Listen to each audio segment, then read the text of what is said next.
Right, hi guys. In this question here that you've got in front of you, yeah, we've got these two graphs or two functions, 3 sine 2x and 2 cos x.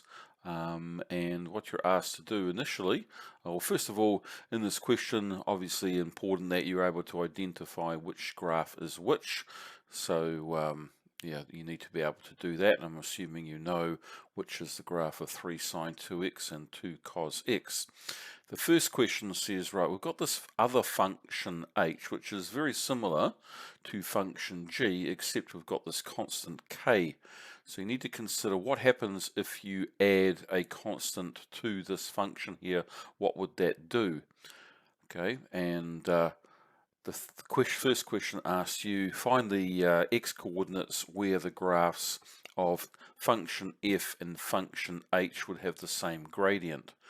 So I just want you to pause for a moment and consider, when do two functions have the same gradient? Okay, so obviously well, yeah, just think about that for a moment. So that would be basically where they have the same derivative, would be one way of finding that. I do actually want to just have a look at the graphs of these things on Desmos. So we've got this here, and this is actually using Desmos. I've actually got 2 cos x here. I'll just make that invisible for a moment. So this blue graph of 3 sine 2x, and this is 2 cos x plus k. Notice in Desmos you can actually add a constant, and you can create a slider. So for different values of k, we can see that simply moves the graph vertically. Okay, so where do they have the same gradient? Well, one point would be here, just roughly about there. Okay, and that's where they have the same, they're basically tangential to each other. So one graph just touches the other, they're meaning they're tangent to each other. So this would be roughly 1 point. Now down here would be another point, so roughly this value here, about 2.2. And if we move the graph back up, this will be another point here. Okay, and I think there's one more we need to consider, which is here. So roughly 5.6, very roughly. So it looks like there are 4 values, okay, that I need to find. Now, of course, you don't have the benefit of the software when you're doing the scholarship exam, but when you're learning, I think it's worthwhile actually, having a look at the graphs and playing with some software like Desmos, so that if you do come across something similar to this, you can at least try and envisage it in your mind's eye. Okay, so how do we find out where they're equal? That would be when the tangents are equal. So I'm just going to calculate that. I'll perhaps split this video into 3 parts or 2 for the different bits that we need to do. So I'm hoping that you have already had a go at trying to find out where the gradients are equal. Okay, so if you haven't, pause the video, and then you can check your answers against mine. All right, so just going to get those 2 functions. So this is part A. So we have function f, which is this 3 sine 2x. Now we need to find out the gradient of this, so let's just do that straight off. So this is a sine function, the derivative is cosine, so it'll be 3 cos 2x times the derivative of what's inside using the chain rule, so we end up with 6 cos 2x. Now function h, pretty similar to that function g, and we've got this constant here, plus, what was it again? Where are we? 2 cos x. Now when we derive that, the constant's going to disappear, and we're going to end up with negative 2 sine x. And we want to find out when they're equal, in other words, when the gradients are equal.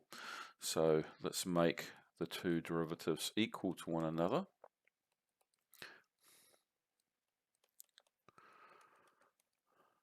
Now, for this, to solve this, okay, I'm going to move the 2 sine x to the left, making that equal to 0. Now, what you needed to realize here was that this cos 2x can be replaced with the identity that cos 2a, or whatever the variable is 1 minus, make sure I've got that right, yeah, 1 minus 2 sine squared a. So in terms of x then, it'll be 6 bracket 1 minus 2 sine squared x, and then the rest of this. Now, what I realized here was that, hey, there's a common factor of 2. We can actually divide through by 2 just to keep the numbers a bit lower. It was handy to do that. And what you've got is a quadratic in the sine. So let's expand this out.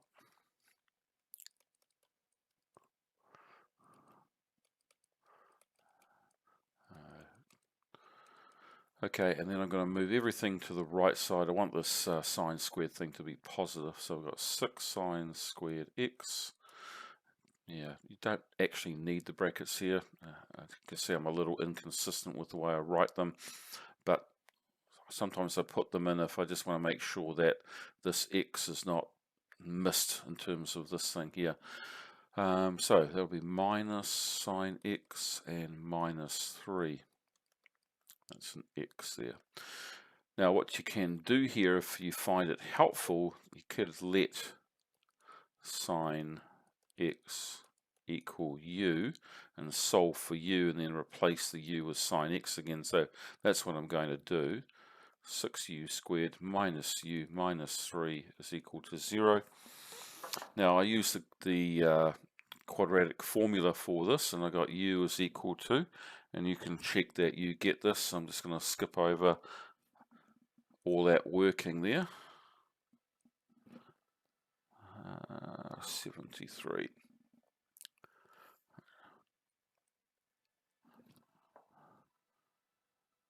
Okay, over 12, just making sure I've got the correct numbers. Okay, and therefore sine of x would equal. So if you calculate 1 plus the square root of 73 over 12, one value comes out to 0.7953, and the other one, 1 minus the square root of 73 over 12, you get sine x equal to negative 0.6286. Now what I did at this stage was actually use then the general formula. So we need to take the inverse sine of this 0.7953. Okay, and if you do, you end up with this, okay, using the general formula for solving sine. So n pi plus negative 1 to the power of n times the inverse of this, which I'm calling the PV, or sometimes the alpha value. It's also shown as on a formula sheet somewhere. Okay, so there's that. And the other one you get, if you take the inverse sine of this negative 0.62 number, you get this.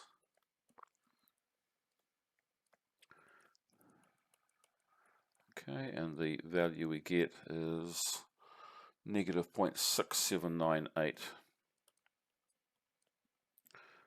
Now that's a multiplication there, not a decimal.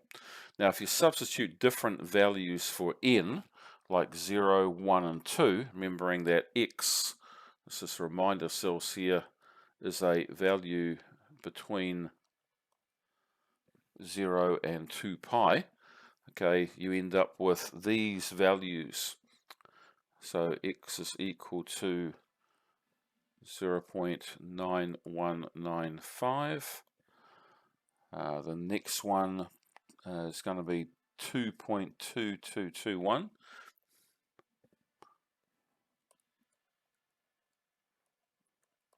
and the next one 3.8214, and the last one 5.6033, I think it is 5.6033. Now you can confirm that just if you put in n equals 0 into this one here, you get this first value. If you make n equal to 1 into this one here, you get this value here. And if you make n equal to 1 in this one here, you get this one. By the way, if you make n equal to 0 in this one, you get a negative number. Remembering x has to be between 0 and 2 pi, that means we wouldn't take that value. And if you make n equal to 2 in this one, you get a number bigger than 2 pi, so we're not going to use that. And if you make n equal to 2 in this one, you get this 5.6033. All right, so that's part A. All right, so I'm just going to make that, how long have we been going here on this one?